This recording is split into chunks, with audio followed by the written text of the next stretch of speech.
Selamat pagi guys. Mari kita cari binatang yang melakukan penyerbukan pada Stikaya jumbo. Nah, jadi penyerbukan itu binatangnya kecil seperti kumbang kecil. Dia akan masuk di kelopak bunga. Nah, itu ada di dalam itu. Bentuknya kecil seperti semut, tapi itu sejenis kumbang yang hidupnya itu sebenarnya di dalam tanah dia. Jadi kalau ada bunga Srikaya jumbo yang sudah mulai masak, baunya kan harum. Dia itu akan mencari aroma bunga Srikaya jumbo tadi, dari dia keluar dari dalam tanah, kemudian nanti akan merambat ke pohon, dan dia itu bisa terbang sebenarnya. Nah, itu di batang-batang pohon itu banyak sekali. Seperti ini contohnya, kecil seperti semut, tapi ini sebenarnya sejenis kumbang. Dia bisa terbang. Nanti akan mencari bunga Srikaya jumbo yang sudah mulai masak. Dia masuk ke dalam kelopak. Kemudian dia itu melakukan penyerbukan dari benang sari ke putik sari, agar Srikaya jumbo ini nanti bisa menjadi buah. Jadi dia itu melakukan penyerbukan seperti ini hewannya. Hewannya itu persis seperti kumbang, cuma kecil ukurannya.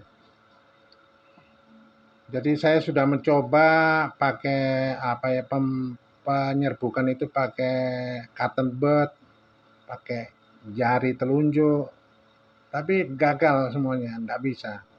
Kecuali memang Tuhan itu sudah menciptakan hewan untuk melakukan penyerbukan. Jadi sebenarnya kalau manusia yang melakukan penyerbukan itu ya itu cuma upaya alternatif. Tapi sebenarnya ada hewan yang seperti ini yang melakukan penyerbukan agar bunga Srikaya jumbo nantinya akan menjadi buah. Nah, ini dia. Ini dia kumbangnya. Kumbangnya sangat kecil sekali nih, guys. Makanya tidak diperbolehkan untuk penyiraman Srikaya jumbo ini setiap hari.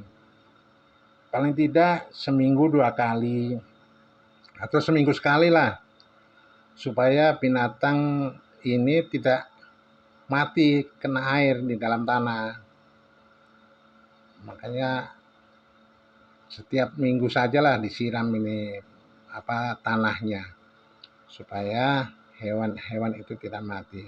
Kemudian untuk memberikan nutrisi bagi hewan itu, saya mencoba mengumpulkan sayur-sayur yang sisa sayur yang sudah nggak kemakan, itu saya hancurkan.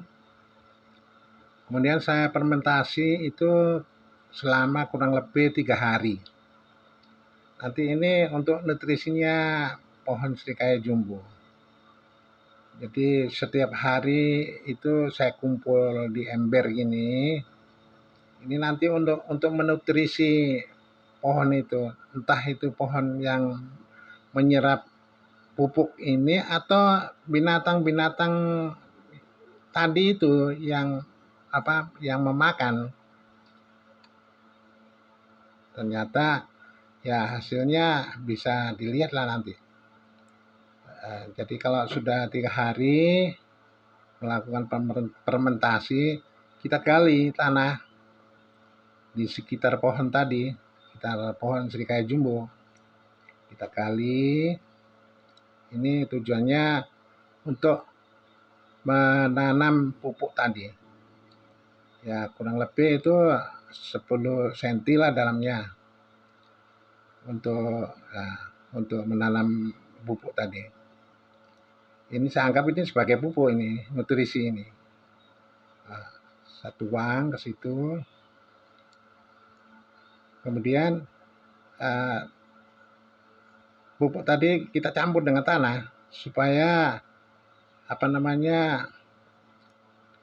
bisa bisa menyatu dengan tanah. Jadi kalau sudah dituang begitu kita campur, kita aduk dengan tanah di sekitarnya. Semakin banyak tanah yang kita campurkan juga semakin bagus. Supaya pupuknya tadi itu menyatu dengan tanah.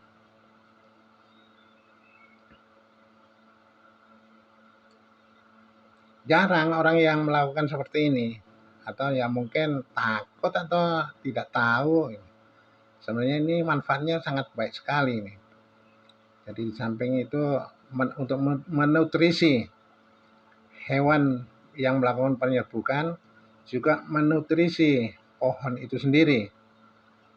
Nah, kalau sudah tercampur rata dengan tanah, baru kita lakukan pengurukan dengan tanah supaya ya aroma sayur yang sudah fermentasi tadi tidak keluar. Kita uruk, kita ratakan seperti ini. Kalian bisa cobalah nanti. Ya sayang kalau ada sayur yang sisa sayur yang nggak kemakan dibuang begitu saja. Dibuat seperti ini lebih bagus, ada manfaatnya. Nah, kita katakan kita padatkan supaya nanti kalau ada hewan lain itu tidak digaruk-garuk sama ayam. Setelah itu kita lakukan penyiraman yang banyak air.